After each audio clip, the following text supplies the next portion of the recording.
Hi guys, I'm Rich. Let's go through my top 5 things to watch for the week ahead in markets. Number 1, the FOMC meeting. The Federal Reserve will on Wednesday decide interest rates and also update its economic projections. This would be a very fortunate outcome. Traders are pricing in a rising risk that falling inflation will be accompanied by a recession. Expectations are for a 50 basis point hike in December, followed by a pause in rate hikes in the next one-to-one meetings. This is keeping the dollar under pressure, but leaves room for an upside surprise if projections are more hawkish. Number 2, US CPI data. This is released a day before the Fed meeting, so could cause more volatility than usual. Last week, the US dollar enjoyed a brief respite from the downtrend in place since it peaked in October. Strong payrolls and service sector data served to offset the slowdown in monthly inflation data, which has been weighing on the dollar for over a month. Expectations are for a modest uptick to 7.3% year-over-year core inflation,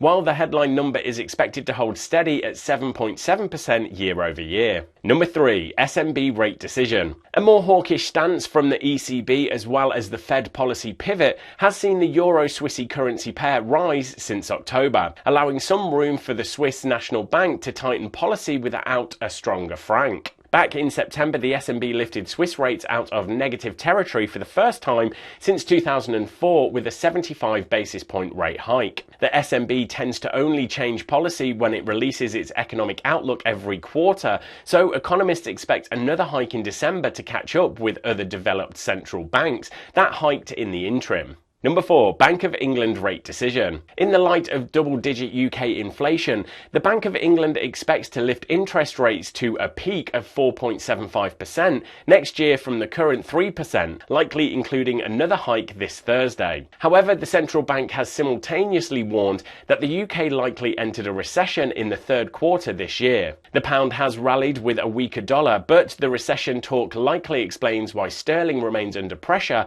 in other currency crosses. Number 5, the ECB rate decision. Another major central bank decision happens this week in Europe. The euro has surged 1,000 pips over the dollar in just over 2 months, recently topping 1.05. The ECB is expected to raise rates by 50 basis points this week after back-to-back 75 basis point hikes. The smaller hike could weigh on the euro near term, but the bigger picture is that inflation in Europe is still rising, meaning rate hikes in Europe are likely to pause later than the US, putting upward pressure on the euro. You can of course click on the link in the description below to see the full economic calendar with the previous month's data and consensus expectation for this time. But for now, thanks everyone, good luck trading this week, and remember to give a quick smash of that like button and hit subscribe so you don't miss more content like this when it's released.